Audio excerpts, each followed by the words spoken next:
Hi everyone, today is Thursday and it's nice to see you all for, sorry I didn't upload last week. I'm not gonna lie, I was really procrastinating. I might upload my video later, but it's not going to be much use because Valentine's Day is already over. And it was actually mostly revolving around my birthday. I actually recorded the video, but I never uploaded it, which I probably should have. I think my computer was lagging and I wasn't able to, do anything with what I was doing, so yeah. So this week's topic is revolving around bad days. Yes, I do believe so. So I'm going to give you a few things that you shouldn't do when you're having a bad day. Possibly 5. I'm just winging this. I don't know. I don't have any papers around me or anything. I just don't know. So the first thing you shouldn't do is take it out on other people. Now, I have one main outlet, and that is my brother, so I should not be talking. But when I get really frustrated, the reason my brother is my outlet is because it's typically because of my brother. Don't do that. I tend to get in trouble. Like, I don't get grounded, but I tend to get in trouble because, to be honest, the whole family thinks he's annoying. He's that bad. He's one of those, he's going through his, what should I call it, rebellious phases right now. He's just really disrespectful. So when I get frustrated at him, it tends to blow up on him, and that's not very nice, but he's learned to live with it.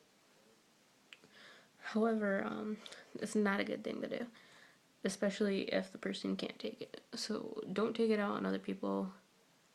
I actually only take it out on my brother. I don't take it out on anybody else. However, I do recommend telling people about why you're upset.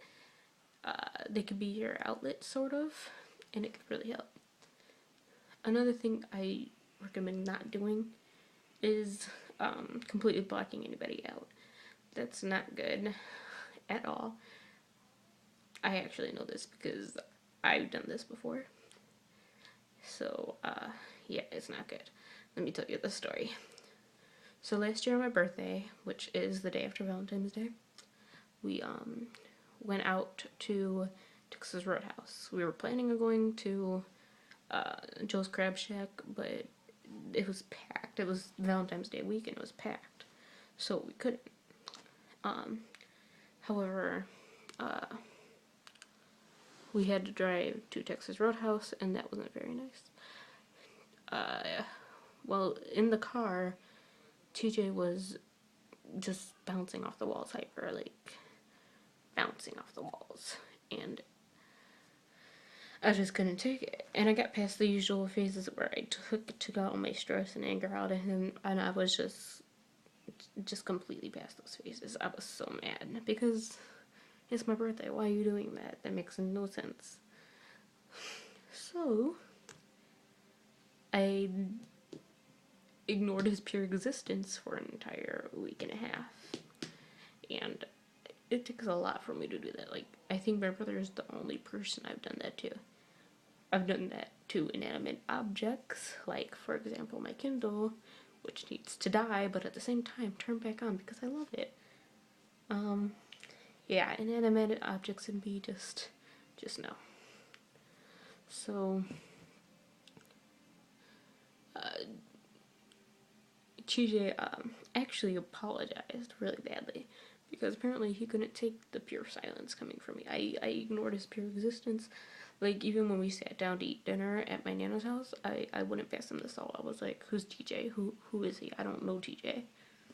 So, it was pretty bad. My whole family hated me for a while. They were like, why are you doing this? He apologized already. And I was just like, no, an apology is not enough. He should have, done something. But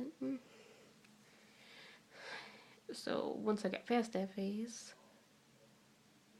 he's twice as annoying. So doing that phase did not affect him whatsoever. It made him apologize for once, yes, but he hasn't apologized to me since for any other things.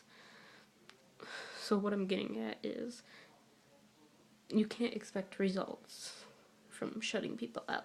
You can't expect them to understand how you feel by shutting them out. You gotta let them know. And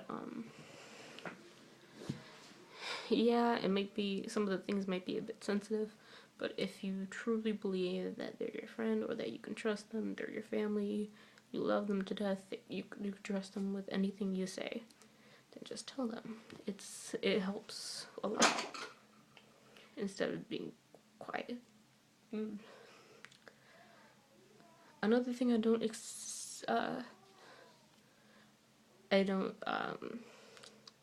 recommend doing is, of course, anything to heighten your senses legally. Drugs or alcohol, I don't suggest doing that, because you have to remember that the bad stuff that's happening to you is in the present, and that because it's in the present, you have to make the correct choices to not let it affect your future. And if you let yourself loose to that stuff while you're having a bad time, then your future results aren't going to be good. They may actually be worse than the bad time you're having as of currently. So I don't suggest that at all. Nobody suggests that to you.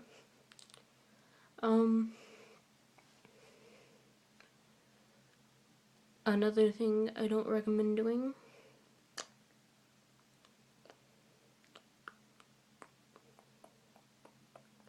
would have to be, is my light flickering?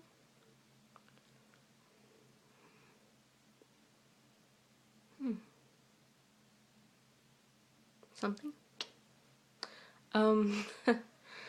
Another thing I don't recommend doing is locking yourself away.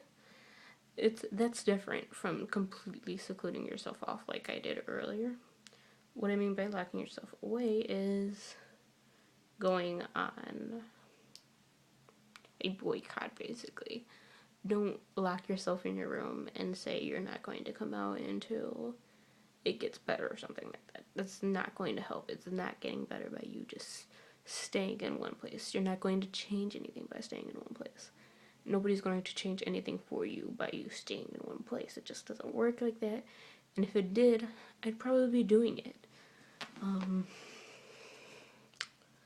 Yeah, if it did, I'd probably be doing it. So, you barricading yourself in your room and refusing to eat or something like that, something I've also done, but that was more when I was 10 more. When I was 10, oh god, we don't talk about when I was 10. It's more when I was 10 that I did that. But doing that, you're just going to seem like an obnoxious brat. And I'm saying that in the nicest way possible. That's actually the nicest phrasing I can say. Maybe not. Obnoxious brat.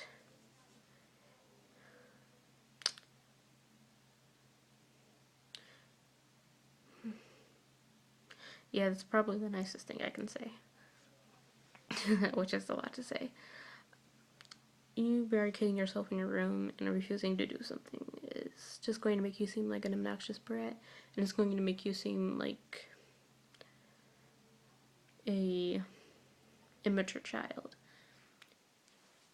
And that's especially not good if you're, for example, someone going into middle school and even high school, because it just proves to your parents they can't trust you. So that's another thing I don't recommend. So the video is getting awfully long. I think it's actually longer than the tales right now. So I'm just going to end it here. I don't think I have anything else to say. I